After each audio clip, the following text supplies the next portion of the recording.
老子昨天晚上遭鬼耍了呀！一觉起来亏3万。I said last night I was played by ghosts.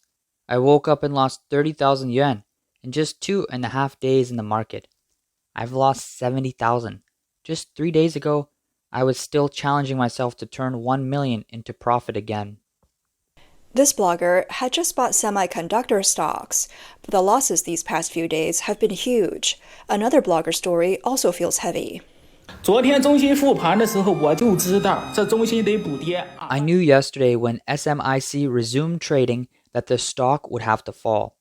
I figured semiconductors would drop, but look at what happened. Semiconductor stocks fell 3% across the board. What I never expected was that they dragged down the entire market. Even my new energy stocks, which were doing fine in the morning, were pulled down too. A few days ago, he sold all of his semiconductor stocks and switched to new energy. But the semiconductor slump still pulled down his investments. On September 9th, China's A-shares dropped across the board. 3 major indices all fell, and the Chinex index plunged more than 3% in the afternoon. Trading on the Shanghai and Shenzhen exchanges shrank by 300 billion yuan compared to the previous session. Tech stocks were hit the hardest: consumer electronics, semiconductors, computing power, CPOs. SMIC shares tumbled more than 10%, wiping out about 93 billion yuan in market value in a single day. Someone asked me what's wrong with semiconductors. I said I've cleared my entire position, mainly because I didn't expect Bankruptcy to issue a risk warning. Then, right after that, a big semiconductor company was suspended and under review for 3 days. And then another company announced it was acquiring another chip maker. Bankruptcy, known as the NVIDIA of China, is officially called Bankruptcy Technologies. From August 28th to September 4th, its share price plunged by nearly 26%. Its total market value shrank from 664.3 billion yuan to 502.9 billion yuan, losing more than 160 billion yuan in just 6 trading days. This blogger has noticed that the semiconductor sector in China is heading downhill. Recently, the company drawing the most attention is Wusheng Semiconductor in Shanghai. It was supposed to invest over 18 billion yuan, but now the company has gone bankrupt with only 1,100 yuan of assets left. The Shanghai court accepted its bankruptcy filing in October 2024. By September, its subsidiary also had to apply for forced liquidation. By August 2025, the group had only 1,100 yuan left, with debts of more than 5.9 million yuan. Bankruptcy was unavoidable. Its parent, Wusheng Electronics, had already gone bankrupt back in January 2023. That broke the group's cash chain, leading to the collapse of subsidiaries one after another. Wusheng Semiconductor was founded in 2021 with registered capital of 10 billion yuan, aiming to build a world-class vertically integrated chip company. It focused on display driver chips, flash memory, and camera chips, even planning a 12-inch advanced production line. Another project under the group, Nanjing Wusheng Semiconductor, was renamed Xingyue Jixing Semiconductor, launched with big ambitions in 2020 to mass-produce OLED chips. But after its groundbreaking ceremony, nothing ever moved forward. By October 2023, it too was liquidated. The legal representative of Shanghai Wusheng Semiconductor and the chairman of its 2 major shareholders are both Zhang Jialiang. However, Zhang Jialiang is a person under enforcement for dishonesty, and Wusheng Semiconductor has been designated by the Supreme Court as one of the dishonestly executed companies. The company is now undergoing bankruptcy liquidation. According to Chinese media reports, the downfall of Shanghai Wusheng Semiconductor highlights the excessive pursuit of rapid development in China's semiconductor industry, revealing underlying issues such as speculative funding and a lack of talent and technology. This has raised concerns that China's semiconductor sector might face a wave of bankruptcies. Analyst Wang Duran suggests that Wusheng Semiconductor's collapse represents the bursting of the CCP's new productive force bubble. On the surface, it appears to be a national strategy, but in reality, it's a policy-driven capital frenzy. This results in capital churn, hollow technology, and a talent shortage. While the CCP promotes self-reliance, it remains constrained by U.S. chip export bans, causing many companies to stall. This crisis is not just confined to the semiconductor industry, but reflects the broader hollowed-out development model under the CCP. Some online commentators note that when the CCP promoted its semiconductor Great Leap Forward, many semiconductor companies were established just to secure government subsidies. In recent years, under Xi Jinping's push for new productive forces, the CCP has accelerated semiconductor development. Numerous startups emerged like mushrooms after the rain, but now many companies are stalling. For example, star companies that had continuously supplied giants like Samsung and BOE have suddenly entered bankruptcy liquidation.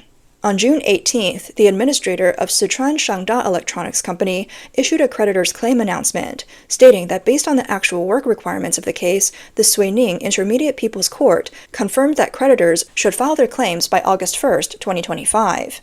A notice from Sichuan Changda Electronics on May 29th showed that due to a broken capital chain and debt crisis, external financing channels were nearly cut off, and the company's existing funds were insufficient to maintain operations.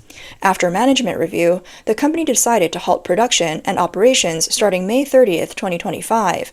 It terminated all labor contracts. The company promised to settle unpaid wages and social insurance contributions from March to May before June 5th. At the same time, its parent company, Shangda Electronics Huangshi Company and Shangda Electronics Shenzhen Company, have also fallen into difficulties. Multiple institutions are filing lawsuits against them. Shangda Electronics has faced setbacks in recent years. In December 2025, his other company, Changchun Haipu Rinza Technology, withdrew its IPO application to the Shenzhen Stock Exchange, declaring its failed listing. In February 2025, Li Xiaohua suddenly stepped down as the chairman of Haipu Rinza. The wave of semiconductor bankruptcies in China is tied to market saturation and the impact of U.S. sanctions. Beijing authorities had previously mobilized China's semiconductor industry, increasing support for domestic companies. At one point, it was hard to find a province or major city in China that didn't see semiconductor production as a core economic development strategy. For example, Guangdong province set up a 10 billion yuan fund to support local semiconductor investment projects. By May 2024, China raised over 300 billion yuan to establish funds to support domestic semiconductor development. This led to the rise of numerous companies, and at one point, China had more than 170,000 related companies. The semiconductor investment boom reminded people of the early 1960s, when the CCP mobilized society to develop nuclear weapons. However, since the U.S. began imposing sanctions on China's semiconductor industry, the number of related companies has been steadily declining. The number of company closures in 2023 reached a historic high. By the end of 2023, a record 10,900 semiconductor-related companies had stopped registering, which means an average of 30 semiconductor companies in China closed every day. The wave of closures continued into 2024, with more than 14,000 companies shutting down, highlighting the growing crisis in the industry. Su Ziyun, director of the Military Strategy and Industry Institute at Taiwan's National Defense Security Research Institute, pointed out that this reflects Beijing's policy failures and unrealistic, unscientific expectations. It also shows that the CCP is still struggling to break free from the development challenges of its local development model. Su Ziyun said that during Mao Zedong's era, the CCP attempted to make steel using primitive methods, and today's semiconductor industry is a form of making chips with primitive methods. Although the exact scale of the investment is unclear, the CCP claims to have invested over 1 trillion yuan to support the industry. Much of this massive funding has likely flowed into the now bankrupt companies, including many shell companies.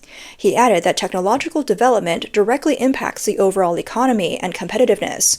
Whether it's industrial competitiveness or military competitiveness, China's progress could be limited by its current state and gradually decline. As for the U.S. semiconductor export controls on China, the sanctions and restrictions have deepened since 2020. Not only have more Chinese companies been added to the entity list, but the U.S. has also cut off semiconductor access to China. In June, informed sources revealed that the U.S. Department of Commerce was considering stricter limits on semiconductors, including cutting off sales of a wider range of chip manufacturing equipment to China. This would cover semiconductor equipment used for everyday products, extending beyond the current restrictions on advanced chip production equipment. After the Biden administration imposed these restrictions, the Trump administration took additional steps to curb China's AI industry. For example, the U.S. Department of Commerce's Bureau of Industry and Security is drafting measures to restrict the sale of U.S. technologies to subsidiaries and affiliates of Chinese companies. On September 2nd, the U.S. Department of Commerce announced a major new rule, the closure of the Verified End User Program. This measure will take effect on December 31st, 2025. The rule will directly impact TSMC's Nanjing plant, as well as Samsung and SK Hynix's production bases in China. The Verified End User, or VEU program, has served as a special pass for foreign semiconductor manufacturers operating in China, allowing them to import advanced U.S. equipment and core technologies without a license. Jeffrey Kessler, U.S. Undersecretary of Commerce, emphasized in a statement that this is a key step in closing export control loopholes and correcting policies that put U.S. companies at a competitive disadvantage. Taiwanese financial expert Huang Sicheng told foreign media that this means a complete shift from the previous green channel to a cumbersome item-by-item approval process. It's like being forced off a highway onto a winding, narrow path. The U.S. controls primarily target advanced process products below 14 nanometers, which are slightly less advanced but hold significant strategic value. He predicts that the strategic game between China and the U.S. is entering a new phase, the semiconductor battle era. The U.S. is attempting to weaponize semiconductor technology, while China may counter with rare earth resources. The competition between the two countries is likely to intensify, and the Trump administration may seek to replicate the previous strategy against NVIDIA, imposing a 20% security fee on chips sold to China and using this as a bargaining chip in the strategic game. Professor Sengguo Xiang from the Department of International Affairs and Business at Nanhua University in Taiwan said that of the VEU qualification, the pace of equipment maintenance, technology upgrades, and production expansion may slow significantly, leading to inevitable increases in overall supply chain costs. When regulatory measures erode a company's gross profit to the point where it can no longer cover the compliance risk premium, withdrawing will become a necessary option. If the US, Japan, the Netherlands, and other allied nations form tighter and more consistent comprehensive audits on tools and components, along with expanding the blacklist and adopting stricter standards, companies like Samsung, SK Hynix, and TSMC will have less incentive to continue investment in China. On the Chinese side, the risk of supply cuts looms. The CCP, meanwhile, is trying to consolidate China's scattered semiconductor equipment companies to create a globally competitive national team. On August 5th, the Financial Times reported that in early 2025, the National Development and Reform Commission led discussions with several semiconductor equipment makers, aiming to merge them into a giant government-led company. The goal was to concentrate resources and integrate technologies. However, due to severe disagreements between the companies and investors over valuations and equity structures, negotiations have stalled. One person familiar with the negotiations said the sellers are unwilling to sell at a loss, while the buyers are unwilling to pay a premium. The interests of both sides cannot be reconciled. Another insider pointed out that although the discussions are still ongoing, the chances of a larger-scale merger succeeding have drastically decreased. Driven by policy, many non-tech companies have rushed to announce their entry into the semiconductor industry. Real estate developers, pesticide manufacturers, and knitting machine makers have all announced plans to acquire semiconductor assets, but most of these plans have failed. This year alone, 8 merger and acquisition deals were halted midway.